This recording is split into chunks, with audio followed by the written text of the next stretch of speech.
Well, the way that this process works, by the way, we have one of the toughest systems of arms export controls in the world. It's well respected around the world.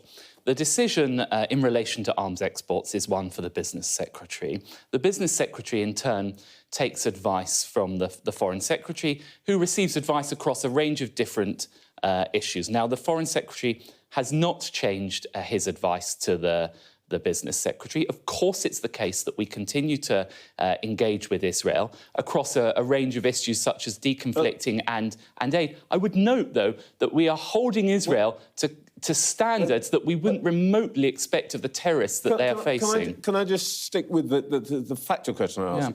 Yeah. Do you know when the Foreign Secretary last took any legal advice on this matter?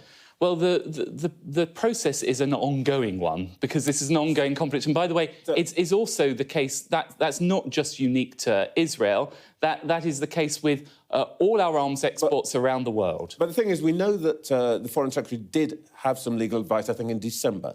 Has that legal advice been updated? Is it being renewed? Has he asked for consideration of the fact of events since December?